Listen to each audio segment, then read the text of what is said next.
Assalamualaikum warahmatullahi wabarakatuh. Bismillahirrahmanirrahim.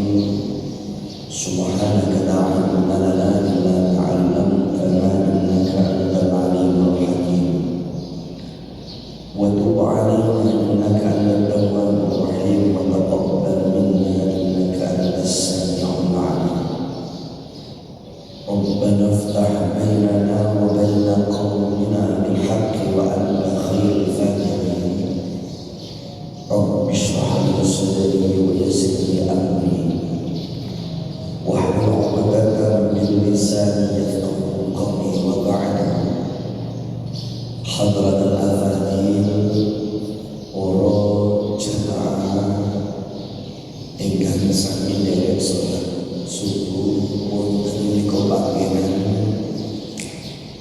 Masjid Baitul Mukminin, mustami'in mustami'at ingkang sami nderek kajian wonten pagi menika. Mugi rawi kita dipundadosaken Allah rawi ingkang barokah. Mugi wonten bulan Rajab dipunparingi barokah keluargane, rezekine sedulur yang kita miliki dadosaken tambah suwi tambah sae amin ya rabbal alamin. Kesempatan pagi ini kita akan membahas tentang istighfar. Istighfar itu apa? Satu proses permohonan ampun seorang hamba kepada Allah SWT. Istighfar itu sebuah usaha meminta ampun kepada Allah dari seorang hamba. Lalu apakah istighfar meminta ampun ini perintah dari Allah kepada hamba atau perintah Allah kepada makhluk-makhluknya? Di sini banyak sekali bapak-bapak, banyak ayat yang memerintahkan untuk beristighfar dengan menggunakan redaksi yang tegas. Satu contoh dalam surat Ghafir, wastaghfir li dzambika wasabbih bihamdi rabbika bil 'ashyi wal ibkar. Mintalah ampun, bacalah istighfar, mohonlah ampunan untuk dosa-dosa kalian, dan bacalah tasbih dengan memuji Tuhan di waktu sore dan di waktu pagi. Di surat Ghafir. Ada lagi ayat yang lain, wastaghfirullah innallaha kana ghafurur rahim. An-Nisa ayat 106. Mintalah ampun kalian manusia kepada Allah, sesungguhnya Allah dan yang banyak memberikan ampun dan memberikan sayang. Ini banyak sekali ayat-ayat yang menganjurkan. Ketika ayat itu menganjurkan membaca istighfar, berarti ini adalah perintah Allah. Apakah perintah Allah ini didukung juga dengan perintah Kanjeng Nabi dan juga diamalkan oleh Kanjeng Nabi? Kita perlu tahu, hadis itu adalah dawuhnya Kanjeng Nabi berupa ucapan, perbuatan, dan juga ketetapan. Fungsi Kanjeng Nabi, fungsi hadis ini adalah untuk mempertegas perintah Allah. Fungsi Kanjeng Nabi untuk mengamalkan perintah-perintah Allah. Makanya Kanjeng Nabi disebut sebagai contoh. Kanjeng Nabi sebagai uswah hasanah, contoh yang diinginkan Allah dalam Al-Quran agar ditiru oleh seluruh makhluknya, seluruh hamba-hamba Allah. Makanya kan Nabi itu guru sepanjang masa, gurunya para guru. Contoh-contoh kebaikan ada dalam diri Nabi berupa ucapan, perbuatan, dan ketetapannya. Nah, kulo kali panjenengan sedaya sebagai makhluk biasa, akeh limu daripada bener. Manusia itu perbuatannya mengalami grafik yang naik dan turun. Grafik naik dan turun itu ya nopo. Suatu ketika seseorang itu mengalami kestabilan, stabil itu berarti kan imbang terus. Orang itu sholat jamaah wiridan bagus terus.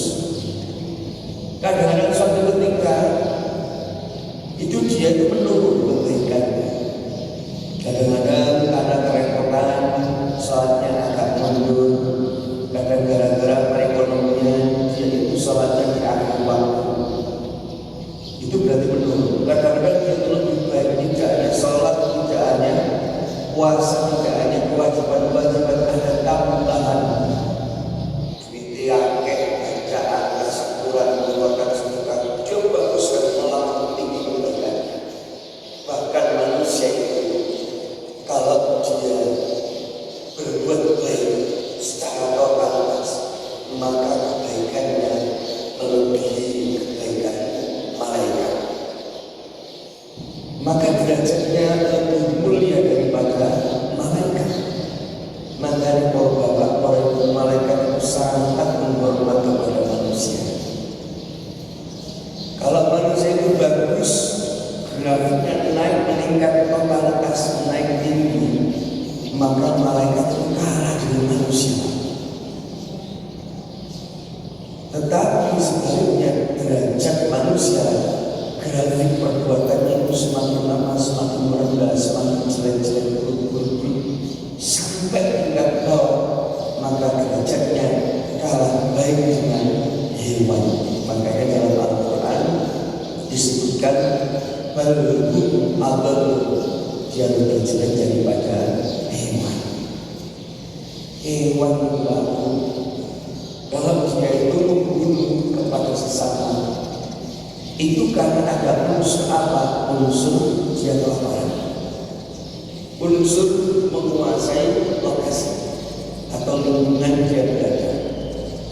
Tapi yang musuhnya itu aja yang dibunuh, yang dimakan cuma dia saja yang dibutuhkan. Tetapi kalau manusia berbuat kecil, yang dibunuh bukan hanya musuhnya saja, bahkan bisa keluarganya, bahkan lingkungannya, bahkan negaranya dihancurkan secara keseluruhan. Tapi menurut saya elek itu webpol, nek api muapi pol, malaikat kalah api, nek elek kewan kalah elek. Tapi inilah yang harus dipahami oleh manusia. Makanya dalam konsep iman manusia itu yazidu wa yanqus. Iman manusia terkadang ujian naik bertambah, wayang musuh kadang-kadang juga berkurang. Nah, iman yang tetap imannya malaikat Allah Subhanahu wa Ta'ala. Lu kenapa saya berani mengatakan kalau manusia lebih baik daripada malaikat? Manusia kalau baik melebihi kebaikan malaikat. Sebab apa? Malaikat itu ibarat sebuah media tampilan. Dia bergerak sesuai dengan instruksi, bergerak melakukan ibadah sesuai perintah Allah, sesuai SK Allah. Jadi malaikat itu kalau nggak diperintah nggak berangkat, kalau dilarang tidak pernah melakukan pelanggaran. Itu malaikat.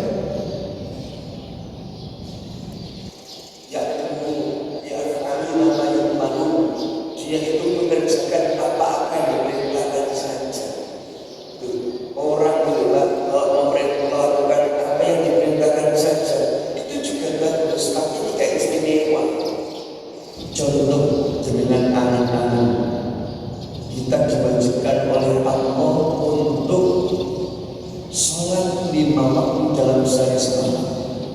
Kalau kategori malaikat yang menjalankannya, kalau tipologi malaikat yang menjalankannya, berarti sholatnya duhur, asar, maghrib, isya, subuh.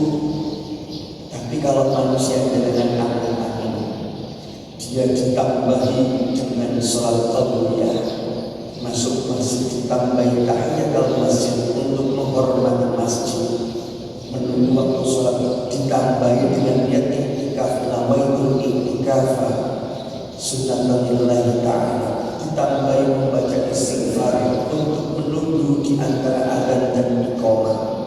Selepas sholat wajib ada tambahan wiridan, ada doa, ada zikir. Kemudian juga kalau saat itu ada anjuran ba'diyah, dia ba'diyah lagi. Bayangkan Pak, itu jenengan bisa mengukur di situ tipologi karakter malaikat dengan manusia. Kalau mana malaikat itu adalah sifatnya tekstual, sesuai dengan perintah saja, tidak nambah, tidak mengurangi. Tapi kalau manusia kontekstual, yakni bisa nambahi, dan juga kalau dia buruk itu mengurangi. Nah, itu ukuran manusia dan juga malaikat itu.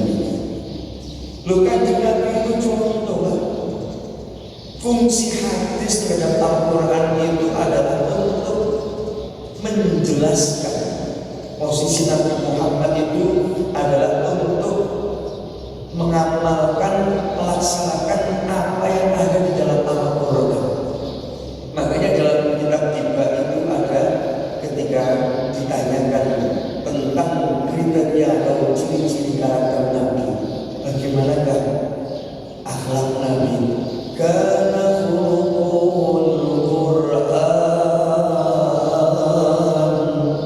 akhlak Nabi itu adalah akhlak Al-Quran. Dari apa yang diinginkan Allah dalam Al-Quran, semuanya diamalkan oleh Kanjeng Nabi. Makanya menurut teori orang-orang Barat, kalau tak salah siapa itu, Al-Jili, Muhammad Al-Jili, ini menjelaskan ada teori insan kamil. Insan kamil itu dirilis oleh seorang ilmuwan bernama Al-Jili. Siapakah insan kamil itu? Insan kamil itu adalah tidak lain adalah Nabi Muhammad SAW. Karena semua yang diinginkan oleh Allah dalam Al-Quran itu diwujudkan atau ada dalam perbuatan Rasulullah. Makanya ada yang mengatakan Kanjeng Nabi itu adalah miniatur Al-Quran. Kanjeng Nabi itu miniatur perintah Allah sebagai media untuk mengimplementasikan, melaksanakan ajaran-ajaran Al-Quran sebagaimana dahulu Allah. Itu Kanjeng Nabi, namanya insan kamil. Lah apakah manusia seperti kulo kali panjenengan saya, apakah ada insan kamil? Insan kamil itu sebuah level saja.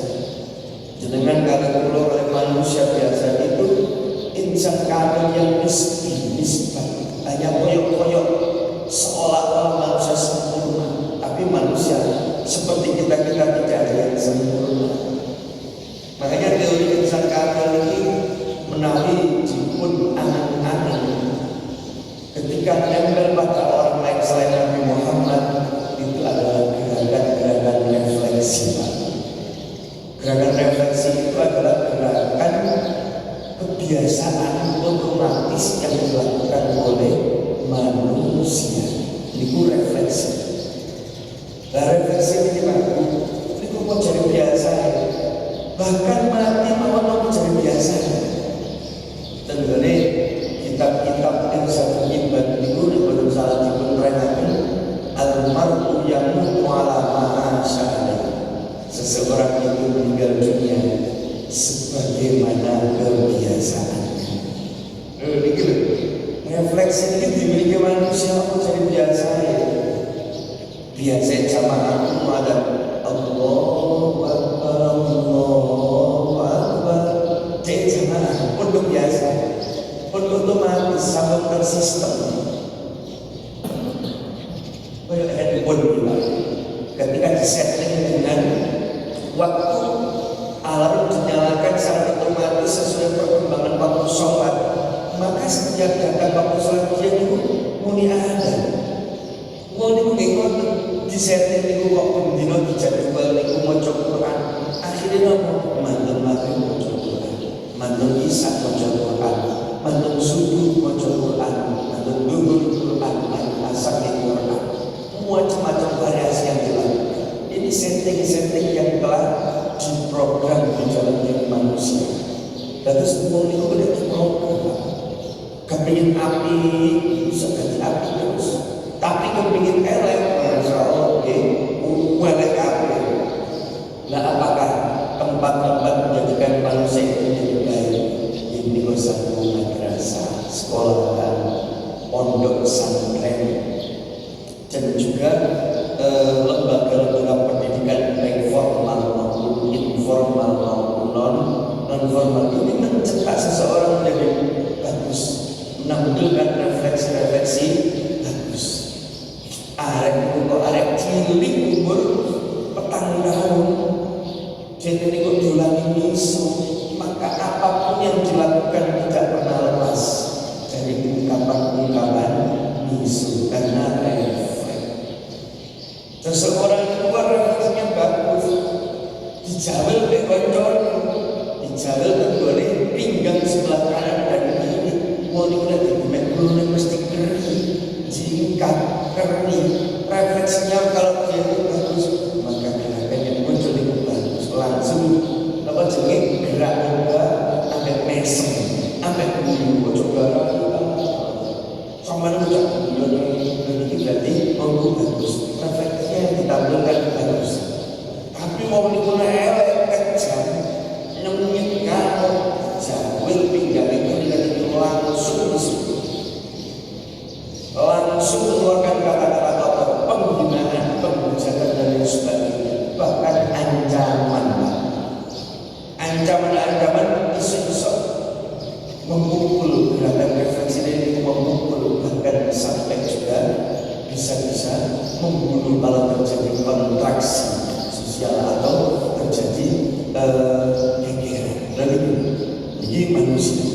Makanya Rasulullah itu memberikan contoh yang bagus. Lo pertanyaannya kan, lo mampu? Kanjeng Nabi itu katanya orang yang dijamin hidupnya pasti masuk surga. Bahkan kesalahannya sebelum meminta ampun maupun sudah diampuni. Kesalahannya dihapuskan oleh Allah sebelum dia minta maaf. Lu kenapa Kanjeng Nabi itu kok juga meminta ampun kepada Allah? Apakah ada dasar hukumnya? Apakah ada perintah yang dilakukan oleh Kanjeng Nabi? Ternyata ternyata dalam sebuah kisah Kanjeng Nabi ini menyatakan hadis yang diriwayatkan dalam Sahih Muslim, anna Rasulullah sallallahu alaihi wasallam, sesungguhnya Kanjeng Nabi sallallahu alaihi wasallam beliau ngendika, innahu satemene Kanjeng Nabi iku layuwono yakti ditungkepi ala qalbi ing atase ati ingsun.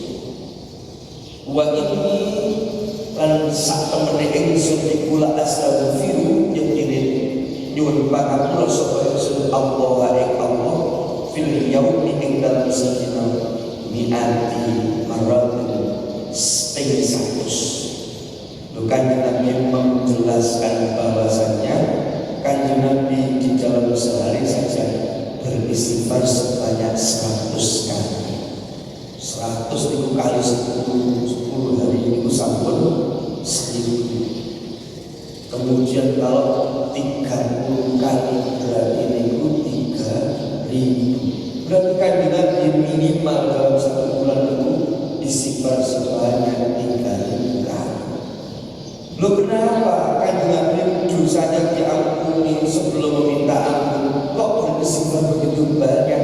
Ternyata kalau di hari Rabu Kanjeng Nabi ini adalah sebuah contoh seorang contoh, maka ini tujuannya adalah mendidik kepada hamba-hambanya agar senantiasa memohon ampun kepada Allah.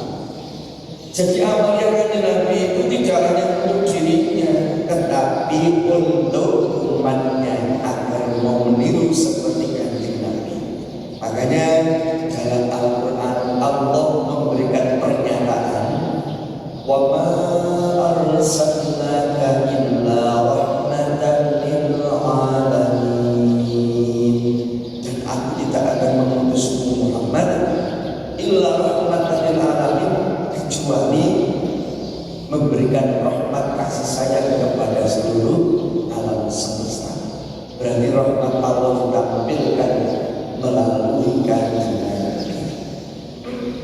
Kasih sayang Allah ini diberikan kepada seluruh alam semesta melalui kanjeng Nabi.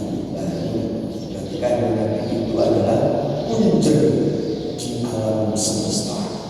Makanya manusia terbaik, manusia paling sempurna adalah kanjeng Nabi. Sampai-sampai di dalam kisah yang lain, hadis yang diriwayatkan Abu Hurairah, qala sami'tu Rasulullah sallallahu alaihi wasallam. Abu Hurairah ini orang dekat kanjeng Nabi. Sampai-sampai beliau mendengar sendiri dengan telinganya kanjeng Nabi itu mengucap, wallahi demi Allah, inni sakamane ingsun iku la astaghfiru yang ini nyuwun pangampura sapa ingsun Allah ing Allah, wa atubu lan tobat sapa ingsun ilahi marang Allah fil yaumi ing dalam sedina aksara min sab'ina marratan, luwih akeh teko 70 kali. Ini dalam hadis yang lainnya didengarkan langsung oleh Abu Hurairah, kanjeng Nabi itu beristighfar dalam sehari saja lebih dari 70 kali. Atau 70 kali pada Ustaz itu hendaknya introspeksi. Lu kanjeng Nabi wong sing mesti dijamin swarga, dijamin bebas neraka. Jika mau istighfar apa mana awake dhewe, lagi ini makna yang dapat kita ambil, hikmah yang dapat kita ambil.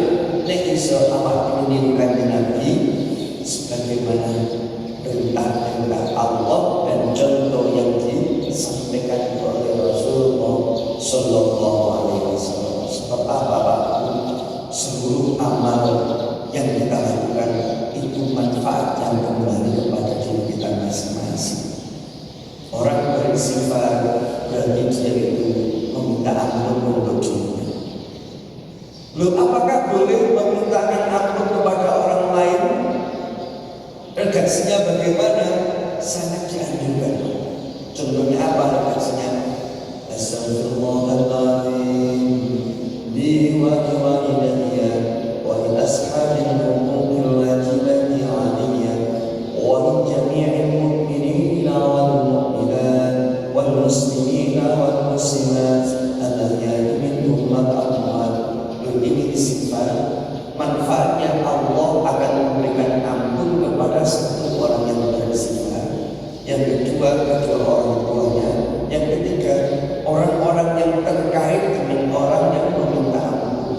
Yang terkait dengan Allah, mungkin jenengan itu pernah mendolimi orang lain tanpa sengaja. Mungkin orang lain itu hak-haknya itu hilang gara-gara perbuatan panjenengan. Mungkin eksistensi keberadaan orang lain itu merasakan gusur gara-gara kehadiran panjenengan, tapi panjenengan tidak merasa sama sekali, tidak merasa menggusur, mendolimi, menganiaya, tapi orang lain merasa menganiaya. Nah ini berarti dengan ketika mengucapkan kualitas hadil huquqil wajibati 'alayya, ini berarti orang-orang tersebut juga termasuk dengan mintakan ampun kepada Allah. Wa li jami'il mu'minina wal mu'minat, seluruh orang mukmin laki-laki maupun perempuan, wal muslimin wal muslimat, muslim laki-laki dan juga perempuan, al-ahya'i mereka yang masih hidup, wal amwat dan juga mereka yang sudah wafat atau dipanggil oleh Allah Subhanahu wa taala.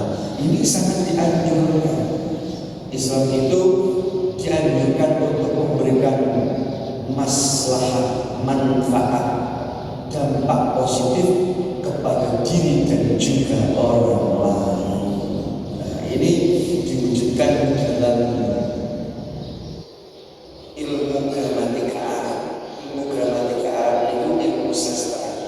Niku tenggone ilmu sorof niku enten istilah mutakallim wahda dan mutakallim ma'al ghair.